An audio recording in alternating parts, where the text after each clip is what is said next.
Lucas Ocampos a fait son grand retour à l'Olympique de Marseille cet été. Messieurs, je vous propose pour ouvrir cette partie de l'écouter après le match. Il répondait à notre micro et il évoque bien évidemment son futur. Et son futur, il est à l'Olympique de Marseille. Lucas Ocampos. Ouais, je suis très contente parce que je viens de travailler fort dans les tâches et tout. Donc comme ça donne un peu de confiance pour continuer ça. Non, c'est 100% que je vais rester. Je suis très content d'ici. Donc ça c'est mon match, ça a gagné, c'est important. Ça a gagné, c'est important, René?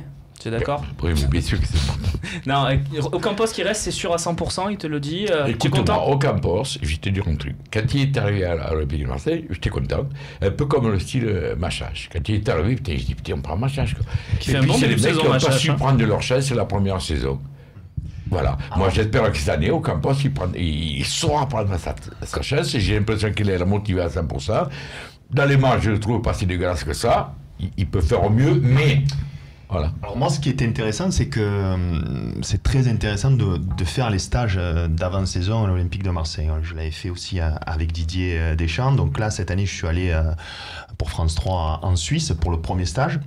Et je suis arrivé là-bas avec le caméraman qui était avec moi, avec Roger. Et puis on voit un joueur, on l'a pas reconnu. C'est qui c'est celui-là? On a vu une montagne de muscles, un peu rasé. Et puis finalement, on se dit, mais c'est Ocampos. On l'avait pas reconnu physiquement. Et après, on a vu le premier match amical. Et moi, j'ai trouvé un joueur totalement transformé. Et on n'arrêtait pas de dire pourvu qu'on le garde. Parce que c'est peut-être un super sub, comme on appelle. Il peut jouer, selon moi, peut dépanner dans l'axe.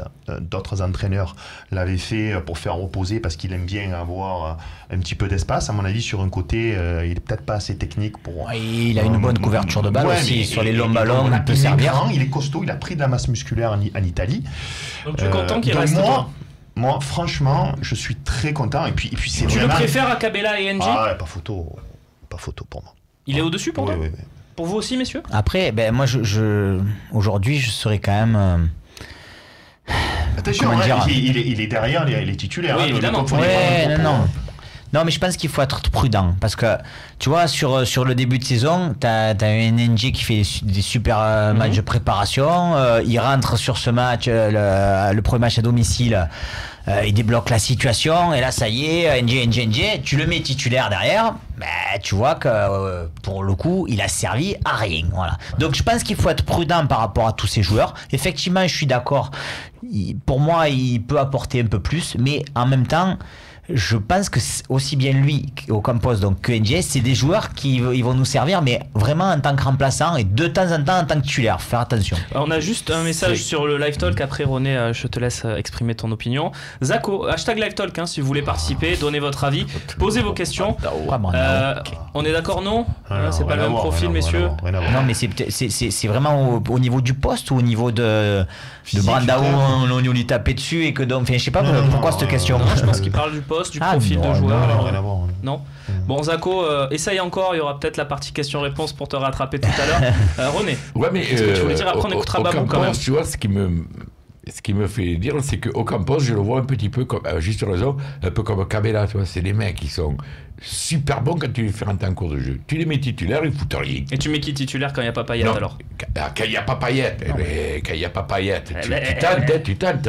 Mais je veux dire, Ocampos, tu le vois, il rentre, il est bon. Kabela, il rentre, il est bon. NG, pareil. Il rentre, Et voilà. Mais c'est des énigmes, ces joueurs, je veux dire, quoi, non? Après, à mon avis, Ocampos, il a un peu plus, une palette un peu plus large qu'Engie, qui est très limitée. Il ne faut pas être méchant avec lui. Mais... Chacun ses goûts.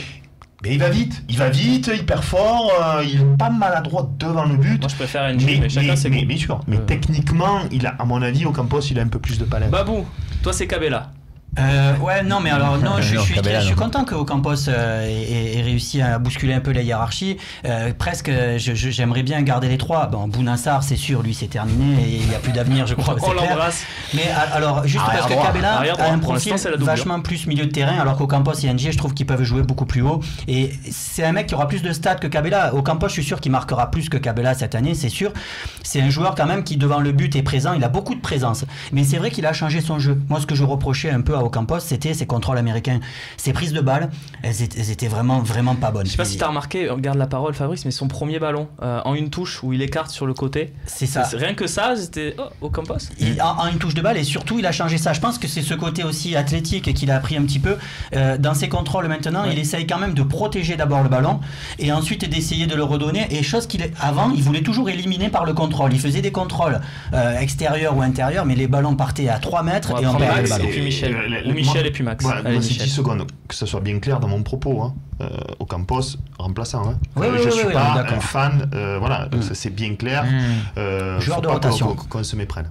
Max, ouais, non, le mais mot de la fin sur Ocampos. Je suis d'accord aussi avec Michel sur le fait qu'il peut nous dépanner à plusieurs endroits, et ça c'est quand même vachement important quand t'as un joueur qui est polyvalent. Et aujourd'hui on n'a toujours pas recruté le fameux grand attaquant, donc s'il peut nous grand attaquant comme c'est écrit sur le fossé. Tu veux rajouter un truc, René? Non, juste, on parle beaucoup de remplacement. On dit toujours ils vont rentrer en cours de match, on préfère les voir rentrer en cours de match. Il va falloir qu'ils soient titulaires il va y avoir la Coupe de France, Coupe de la Ligue et Ligue Europa. Voilà, j'espère que ces joueurs-là, un match retour à Ostende. Il faut absolument qu'on fasse que ce soit des joueurs de rotation, parce que il faut que ce soit des joueurs qui soient titularisés quelquefois pour faire souffler Payet et Thauvin. Très bien, messieurs, on a été complet sur le dossier Ocampos. En tout cas, j'ai l'impression que vous êtes plutôt satisfait de son retour. Juste un dernier mot, c'est ces joueurs, que ce soit NG, que ce soit Ocampos, que ce soit même Cabella, Sires, ils ont tellement faim, ils ont tellement envie de prouver que c'est vrai que ça fait plaisir à les voir jouer sur le terrain. Ils se démènent, quoi. Ça, c'est super. Attitude en tout cas au top. Donnez-nous votre avis sur le hashtag quoi. On dit toujours c'est du pipeau, l'état d'esprit du groupe, ça vit bien, mais là les mecs, NG, Ocampos se remplaçant, ils marquent l'attitude qu'ils ont, ça veut dire quand même que il y a une part de vrai dans le groupe. Hashtag LiveTalk, donnez-nous votre avis sur Ocampos, on diffusera évidemment vos messages. On passe tout de suite à Maxime Lopez, pareil, donnez-nous votre avis, faut-il le maintenir titulaire dans cette équipe, faut-il recruter, qu'est-ce que vous pensez de son début de saison? Toutes ces questions on se les pose maintenant.